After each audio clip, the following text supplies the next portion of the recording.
Isa pong mapagpalang pagbati ang aking inahahatid sa lahat po ng aking mga subscribers, followers at mga viewers.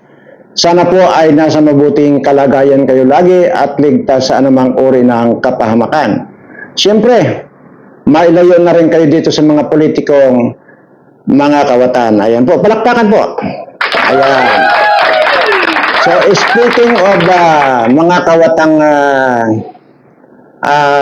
politiko, ay sasabihin ko po rito isa-isa yung mga kakandidatong senador na hindi nyo dapat iboto. Ayan. Palakpakan! Ayan. Para lang po malaman ninyo. Ano po? Di po ba para, kasi baka next week na po kasi yung botohan. Kaya naman, bago ko makalimutan ay siyempre kailangan kong masabi muna sa inyo para sa ganon ay magkaroon kayo ng awareness doon sa mga senador na kakandidato na wala namang silbi para lang po malaman ninyo. Ayan. Okay. So, uumpisahan na po natin. Palakpakan muna.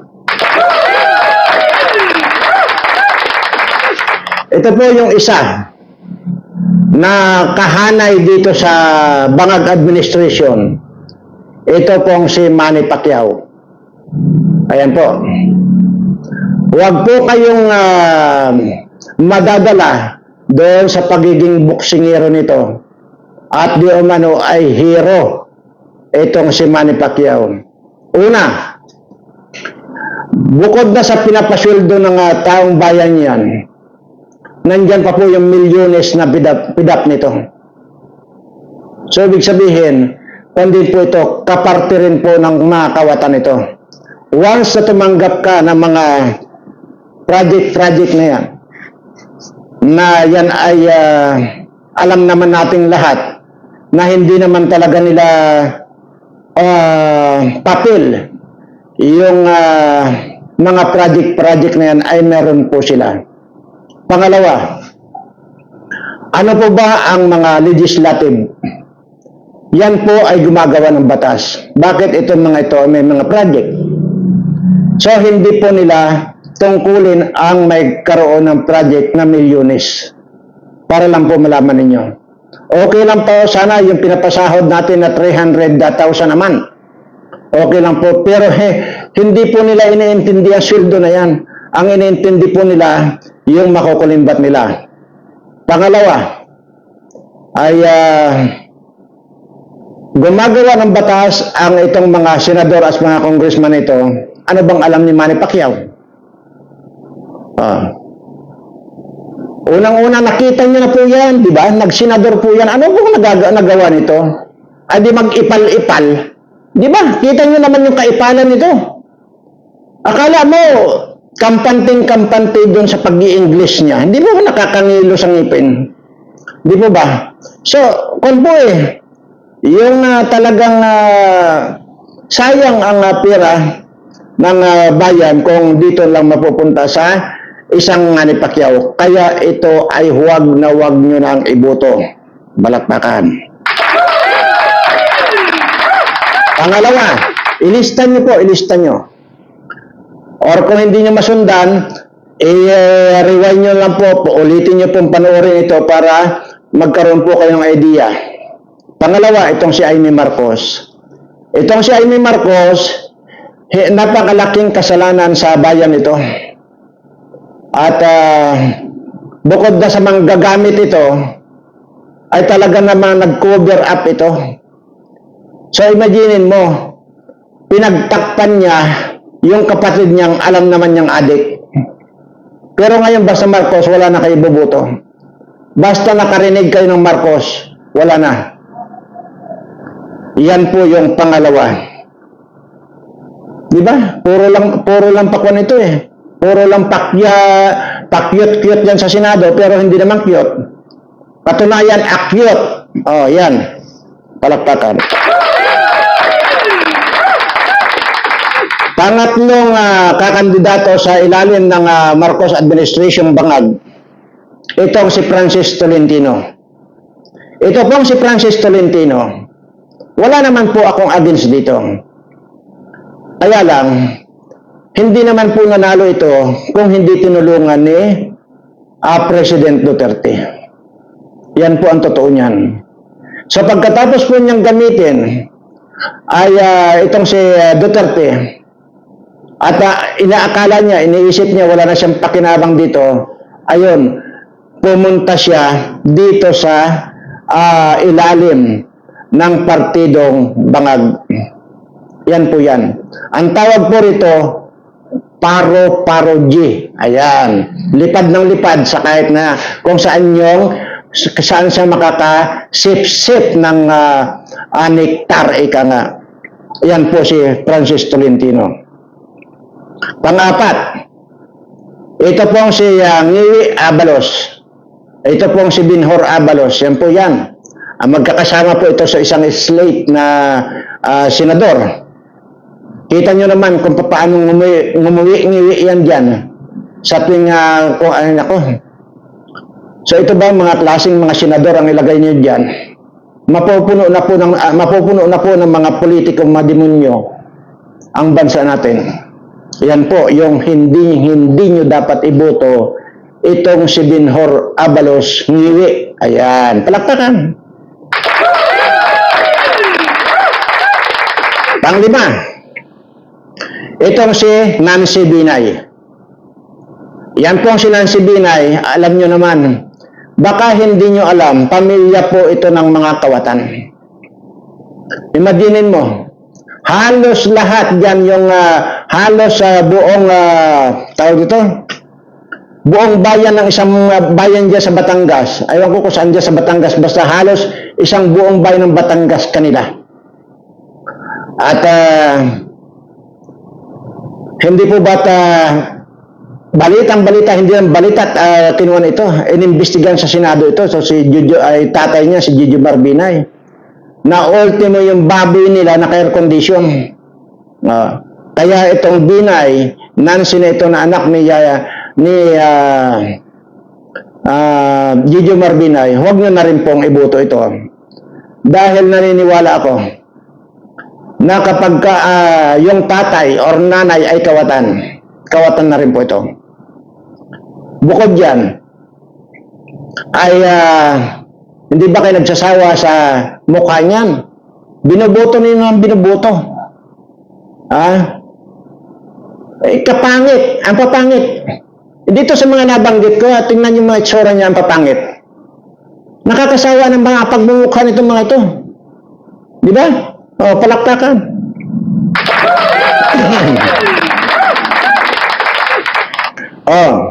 Sunod. Itong si Cayetano, Pia. Diyan din sa under the tawag ito. Under sa partido nitong si Bangag. Si Cayetano, Pia. Pauli-uli lang din po diyan eh. Di ba? Ano ba nagagawa niya? Hindi nag-aaksaya lang tayo ng pira para pang bukod na doon sa sweldo nilang 300,000. Wala po yan. Hindi po nila iniintindihan yung pong milyones na nakukuha ng mga yan sa PIDAP na yan. Sabihin ninyo sa akin na wala ng PIDAP, tinanggal na ng Presidente. Hindi po. Iniba lang po ang pangalan. PIDAP pa rin po. Ayan. Hindi na kayo nagsawa dyan. Tanggalin nyo na yan sa isipan ninyo, huwag nyo na iboto. Tingnan nyo kung may mga hearing dyan sa Senado. Titigan nyo mabuti. Yung bibig niya, nipis-nipis, para manghuhula. Palakpakan. Isa pa, na under dito sa partido ng Bangag, itong si Bong Revilla. Ito pong si Bong Revilla, kita niyo, kahit hindi ko man sabihin, tatlo yan na ikinulong dahil sa na police scam na kung saan ay milyones din po itong mga in-scam nitong mga ito. At pinakinabangan diyan kay na police scam na yan. Kaya nga po nakulong niya. Hindi naman makukulong itong mga ito kung walang kasalanan itong mga ito. Tatlo yan, si Enrile, ito si Jinggoy at saka ito si Bong Revilla. Saka pauli-uli sila yan dyan. Ay walang mga utak dito eh. Maniwala kayo sa akin. Ay kung isa rin yan nakuan, tingnan, nako. Kasi nga, dinadaan kasi nila sa gwapo. Titigan nyo nga, si Bong Revilla, at saka titigan nyo ako kung sino mas gwapo sa kung sino mas gwapo sa amin. Di ba? Palakpakan. Ayan. Nakakasawa na mga pagluluta ng mga yan. Kaya dangan nga lang talaga at hindi ako pwede pang magtaulang kandidasi bilang senador. Para sana maiba man lang ang mukha, para makakita man lang sana ng gwapo, totoong gwapo dyan sa Senado. At yun ay sana ay ako. Palakpakan. So, dito ba? Ayan. Wag na wag nyo rin pong ibuto ito si Bong Revilla. Nako, ito pang sunod na ito. Itong si Lito Lapid. Itong si Lito Lapid, nabanggit ko na po sa inyo, mismong kamag-anak nito sinusuka. Anong sabi ni Percy Lapid? Kahit kamag-anak ko yan, kawatan yan, si Lito Lapid na yan, at isang ulol yan. Maliban na doon sa, nakita niya ba si hearing niya? Na umupo yan dyan at nag-interpolate ng mga resource person dyan? Hindi po. Kasi nga po, bobo. Bobo po ito. Ayan. Kaya nananalo ito, again, dinadaan lang nila sa kagwapuhan. Pero wala na po, laos na po ito. At wala na. Puro kulo-kulubot na yan. Imagine nyo, ilang taon lang ba yan? Wala pang 70 yata yan. Ay samantalang ako, 175 years old ko na, pero ito pa rin ang itsura ko. Di ako yung totoong gwapo, isa dyan kay Lito Lapid at dito kay Bong Revilla. Ayan. Ito pa. Ito pang si Ping Lacson. Diyan din sa under din yung partido ni Bangag. Ping Lacson. Ito pong si Ping Lacson na ito, diyan po nag-originate yung kanyang ginawang resolution number 10, concurrent resolution number 10, na kung saan ay hindi na kailangan na magpakita ng resibo, kundi gumawa lang sila ng certification na ito ang ginastos ko, ito ang di ginastos ko, pag-submit sa COA, wala nang ask question. Ayan. Siya po ang gumawa niya ng concurrent resolution number 10, na hindi na kailangan magpakita ng resibo yung mga winawalda silang korta. Maliban pa dyan, ay noong senador ito, yung kanyang anak, hindi po ba't nag-smuggling ng 100 million worth ng mga simento? Yan po yan. Palakpakan. Nakita naman ito.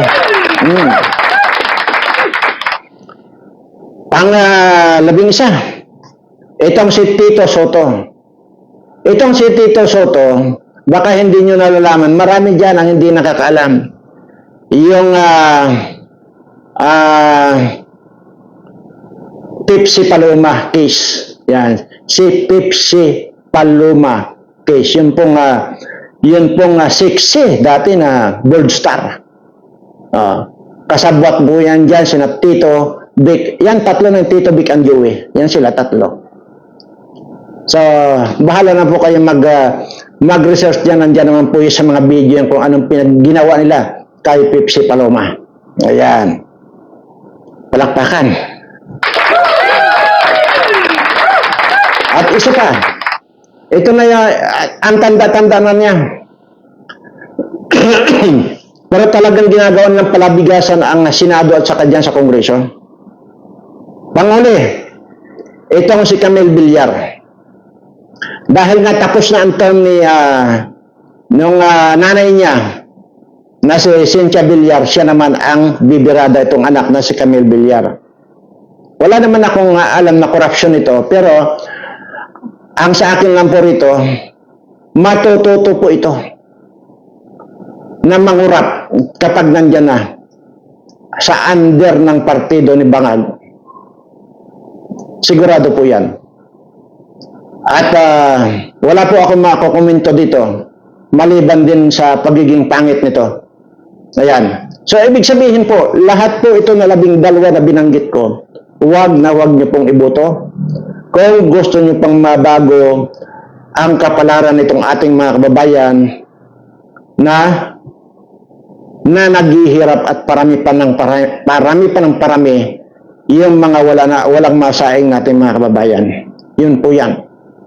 Kung hindi niyo po matandaan, balikan niyo po, ipindutin niyo po ulit, i-play po ulit ninyo itong video ito para po matandaan, ilista niyo na po yan. At ang sinasabi ko, as much as possible, huwag na po kayong bumoto hanggat hindi napapalitan ang bangag na administration ito. Bakit ko? At bakit nasasabi ng mga taong bangag? Maging ako na rin, nakikibangag na rin. Una, nakita nyo naman yung video kung paanong suminghot ng tawas. Hindi pala tawas. Kanyan, shabu. Diretsuhin na natin, cocaine. Kita nyo naman yung video. At paulit-ulit sinasabi ni Maharlika, kasuhan ninyo siya. Kung yung bang ipinalabas niyang video na yun ay deepfake. Dahil yan ay siguradong si Maharlika na yan ay pina-authentic niya. Kung yan ay talagang hindi fake yung video niyan. So, ibig sabihin, genuine po yung video niya. Siya po mismo yun. Ngayon, gusto niyo pa bang malaman? Ito, na po ito. Nakalarga na po ito sa lahat ng social media. Papasadahan ko lang po, para lang po may alam kayo. Kaya nga, lahat na nakapartido dyan sa administration niya, huwag nyo na pong iboto yan dahil unang-una, either matuto sa kabangagan, matuto sa pagnanakaw yung mga yan, even though mga dating mga magnanakaw na mga yan, wala pang matino dito sa binanggit ko, wala kahit na isa. Walang matino dito. Lahat ito mga kawatan. Okay. Bago tayo pupunta doon sa subscribe dahil nga ikukan ko lang po yun, tawag ito, hahapyawan ko lang po mamaya. Ito muna ipapakita ko sa inyo na tuloy-tuloy lang po yung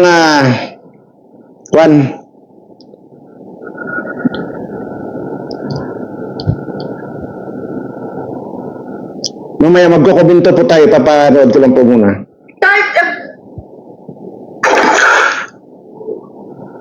Ito ang Wow Trending. Isa na namang panibagong video ang kumakalat ngayon sa social media at ang bida ay walang iba kundi ang presidente ng Pilipinas na asawa ni First Lady Liza Marcos na pinsan ni Tambaluslos.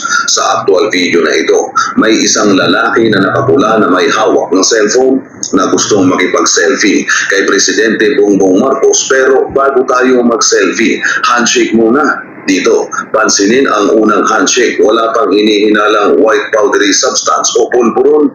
At sa pangalawang handshake, pasimpleng tumukot sa kanyang bulsa ang nakapulang lalaki at mabilis itong inabot kay Presidente Bongbong Marcos ang maliit na pakete ng powder na kulay puti. Inipit pa nga ng kanyang daliri para hindi masyadong halata at pagkatapos ay inilagay ito ni Presidente Bongbong Marcos sa kanyang bulsa. Tanong, sino ang lalaking nakapula na nag-abot ng maliit na pakete ng powder na kulay puti kay Presidente Bongbong Marcos? Mabase sa mga komento na aking nabasa, ang lalaking nakapula ay si Ferdinand Arthur Tupas at isa itong negosyante ng mga medals, pins, commemorative coins and etc. Nung silipin ko ang kanyang Facebook ay meron siyang mga larawan na kasama ang dating First Lady na si Imelda Marcos at pati na rin si Presidente Bongbong Marcos. Dahil hindi naka-HD ang video, ano kaya ang inabot ni Tupas kay Presidente Bongbong Marcos na maliit na pakete? Ito kaya ang sinasabi Kulay puti. powdery substance o pulbo. Ito ay isang pulburon. Bakit sa harap ng maraming tao nila ito gagawin na alam naman nila na maraming mga kamera ang nakatuto kay Presidente Bongbong Marcos? Mento ng mga netizen, galing ng abutan o parang sakali lang nag-aabutan ng item eh. Veterans move, alam na this. Check mo baka talo na bigay sa'yo. Literal na diretso sa bulsa. Kasi kung papel yan o sa iba yan, bago ilagay sa bulsa ay titignan muna. Kung ako ang inabutan, kaso mag-expect na kayo na inabot sa kanya, bahala kayo dyan. Inom muna ako ng Coke. I feel like bait yan for his distractors. Sasabihin na naman nila na fake news. Pansinin ninyo, bakit at perfect time may ganyan in front of camera gagawin nila? Siyempre, Ayan naman po ay hindi kailangan tapusin itong video na ito dahil nga po ito po ay nagkalat na po ito yung pong kunwari na nakipagkamay pero nandito na po yung makikita niya po yung puti na nakasasi. Pag ganyan, ginanyan ni bangag, sinilipat sa kamay, ibinulsa. See? Hanggang ngayon pala nagbabangag pa ito. See?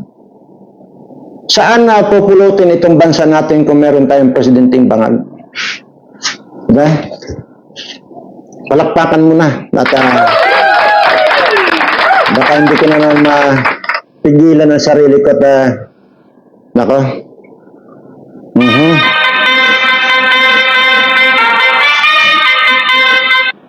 So, yan po at nakita nyo naman ang nandiyan po yan. Hindi lang po dito sa akin dahil mas malabo pa po ito dahil pinakita ko sa inyo eh. Marami po dyan sa mga vlogger na kitang-kita nyo po yung talaga. Ganyan lang po sa panoorin kung gusto nyo ito lang malinaw. Panoorin nyo po dyan sa mga ibang vlogger. Dyan sa social media po nagkalat na yan. Grabe. At bago po tayo magwakas ay kasi wala po ako sa mood. Sa totoo lang po, wala ako sa mood. Kaya maiksi lang po itong ako natin. Video nung gagawin. At pasadahan ko lang po muna yung tungkol sa subscribe natin. At gusto ko po munang pasalamatan kayong lahat. Lahat po ng mga nagpapasubscribe. Lahat po ng mga talagang naglalaan ng oras para kausapin ang kanilang mga kaibigan at kamag-anak para mag-subscribe dito sa channel ko. Maraming salamat po sa inyo. At kung hindi ako nagkakamali, nasa 500 pa na. Mahigit na po eh. Hindi ko lang po nabasa kanina yung huli. At basta nasa 550 na po yata yung napasubscribe ni ni Mary Ann Gilor. Ayan at maraming salamat sa iyo. Ganun din po siyempre dito sa mga humahabol at marami na rin po, may mga nakita po ako dyan, may mga 100 plus na rin po eh, yung mga napasubscribe ng iba. So maraming salamat po sa inyong panahon na magpasubscribe sa mga kaibigan, kamag-anak ninyo. At kung yan po ang pagsisikap ninyo na para marating natin yung 100,000 subscriber, kung ano po yung pagsisikap ninyo na magpasubscribe sa mga kakilala at kaibigan, kamag-anak ninyo, ganun din po ang gagawin ko, nasisikapin ko rin po na talagang may mabago ang buhay sa inyong lahat. Ganun lamang po yan.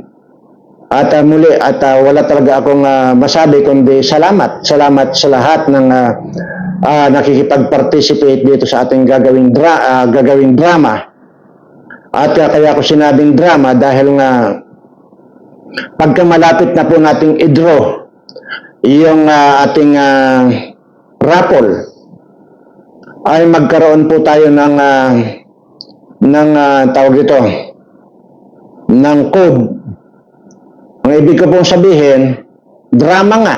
Halimbawa, di ba yung sinasabi kong kalahating milyon, 1 million, 1.5 million, 2 million at saka 3.6 million na halaga ng kamote, yan po ay gagawin natin ng drama. Pagka dumating na po yung araw na yon, instead na kalahating milyon ang sasabihin ko na lang 5 piso. Ano po? Yung 5 piso po na yun, kasi kayo naman ang nakakakwan eh. Kayo naman yung nakakasubaybay, di ba? Yun na po yung, dyan na po pumapasok yung sinasabi kong ugaliin nyo, panoorin lahat ang buo ang video para na may nalaman kayo. Kagaya po nito, ang gagawin po natin drama dyan ay halimbawa, dumating na po yung parapol natin. Diyan sasabihin ko po dyan ay, ito pong parapol natin ay nagkakahalaga ng 5 piso. Pero ang totoo po nun ay kalahating milyon po yun. Doon sa 1 million, gagawin natin siguro 1,000 lang. At yung 1.5 million, 1,500 lang. At yung 2 million, 2,000 lang. At yung 3.6 million, gagawin natin 3,500 lang. Alam niyo na po siguro ang ibig kong sabihin. Hindi na kailangan dito nga sabihin ko ng eksaktuhan. Alam niyo na po ang ibig ko sabihin. Kaya, yan po yan. Kasi hindi ko po pwedeng ulit-ulitin ito. Dahil mabibisto tayo. Basta ang importante po doon sa oras, sa araw ng raffle natin, ay alam niyo na yung drama at alam niyo na yung code. Ang code noon, sa halip na kalahating milyon, 5 pesos lang. Ay, hindi, 500 pesos lang. Para kapanipaniwala naman. Di ba? Para hindi po tayo masilip. Kasi baka mamaya masilip at pinatawag din ako dyan sa Kongreso at saka dyan sa Senado. Ay, baka pilitin nila akong ipahukay yung mga kamuting kahoy dyan or kamuting dilaw ay pwede naman. Kung lahat sila na mga mag-iimbestiga sa akin, ay gusto ko, bago natin hukayin yan, samahan ko hukayin, kasama yung mga congressman na yan. Para pagkatapos namin hukayin yon, doon ko na sila ibabaon lahat. Para malaman nila. Para maging leksyon sa kanila na wala na silang ibang ginawa dyan, mag-imbestiga na walang katapusan. Milyon ang ginagastos, pero napakarami nating mga kababayan ang nagugutuman, yun ang hindi nila pinapansin. Talagang tarantado talaga ito mga ito. Wala na talaga akong dito sa mga hayop nito. Wala na akong kaamor-amor dito sa mga hayop nito. Kaya makakapagbayad lang itong mga ito. Bagay, kahit naman patayin mo lahat yung mga yan. Hindi pa nila mababayaran yung mga kinulimbat nila eh. Pero kahit pa paano, at least kung mawalipol itong mga hayop na ito, wala nang magnanakaw ulit. Kaya,